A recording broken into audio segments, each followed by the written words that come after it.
Picture this. You're born into the world, not as a lion, not as a tiger, not even as a squirrel. Nope, you're born as a pangolin. A shy, scaly creature that looks like a medieval pine cone with legs. Cool outfit? Sure. Cool life? Not so much.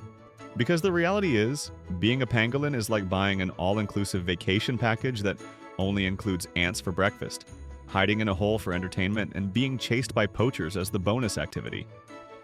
Yeah, it sucks to be born a pangolin. Now you might be thinking, hold on, pangolins look adorable. What could be so bad? Well, let's unpack this.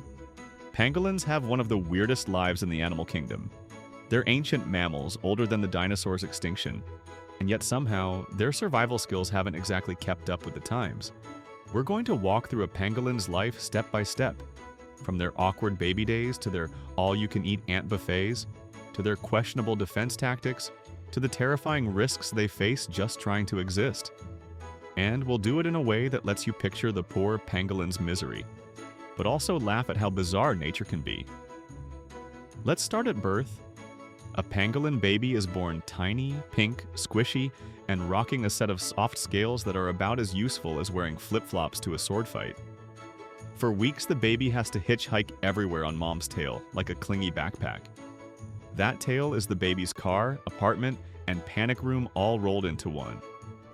Until those scales harden, the baby is basically a mobile snack for predators. Imagine being born with the promise of armor, but having to wait a month before it actually works. It's like pre-ordering your survival gear on Amazon Prime and it still arrives late. As they grow, pangolins start to look like pine cones on legs. And yes, that armor is finally tough. But life doesn't magically get cooler. For starters, pangolins are loners. No parties, no social circles, no family reunions. Just you, the night sky, and termites.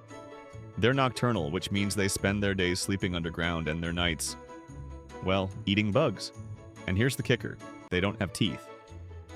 Zero. Nada. Instead, they have a tongue that can stretch longer than their entire body. Picture being at a buffet and slurping up every dish with one giant spaghetti noodle attached to your throat. Sounds fun until you realize the only menu items are ants and termites. Breakfast, ants, lunch, termites, dinner. Surprise, ants again. And when they do eat, they swallow stones and grit on purpose. Why? Because with no teeth, they need gravel in their stomachs to grind up the ants, like a living rock tumbler. Imagine having to season every meal with pebbles just to digest it. Okay, but at least they've got armor, right?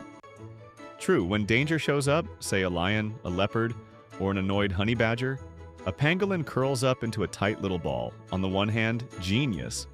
A spiky, rock-hard ball is basically nature's do not disturb sign. On the other hand, it's their only move. That's it. No biting, no scratching, no running. Just curl and hope for the best. They can even release a stinky fluid from glands near their tail, a bit like a budget version of a skunk.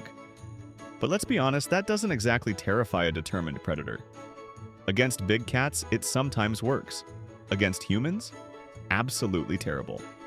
Poachers literally just walk over, pick up the pangolin ball, toss it in a bag, and boom. The world's saddest game of Pokemon is over. And humans are the real nightmare here. In the wild, pangolins already have enough to worry about. Leopards can pry them open. Hyenas give it a shot. Honey badgers? Don't even get me started. They treat pangolins like puzzle boxes with snacks inside, but the ultimate enemy? Us. Millions of pangolins have been killed in the past decade alone because their scales are believed, wrongly, to have magical healing powers. Spoiler, pangolin scales are literally made of the same stuff as your fingernails. So unless you think chewing your nails cures cancer, pangolin medicine is pure nonsense. And yet, because of this myth, pangolins are the most trafficked mammals on Earth. Yep, even more than elephants or rhinos. Their meat is considered a luxury dish in some places, their scales, sold on the black market.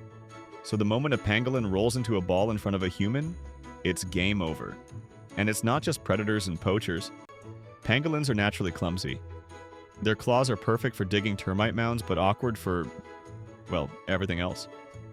Running? Not great. Climbing? Okay. Dancing? Absolutely not. Add to that their shy personalities, they avoid noise, light, and company, and you get an animal that basically lives in permanent introvert mode. Survival is their full-time job, and even then, the odds aren't exactly in their favor. So let's recap. You're born soft and squishy. You grow up eating nothing but ants with a tongue that belongs in a Marvel movie. Your only defense is curling up into a ball. Your biggest enemy is humans, who can literally pick you up like a soccer ball. And your species is teetering on the edge of extinction. Not exactly the glamorous life of an apex predator. Honestly, if nature handed out report cards, the pangolin would get straight A's for uniqueness, but a big fat F for practical survival skills. Here's my question for you. If you had to live 1 week as an animal, would you take the pangolin's quiet, buggy lifestyle, or risk being something else entirely? Comment below.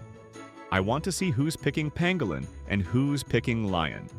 And yet, despite all their struggles, pangolins are amazing. They help control insect populations. They've been around for over 80 million years. And they're walking proof that evolution sometimes just goes wild with creativity.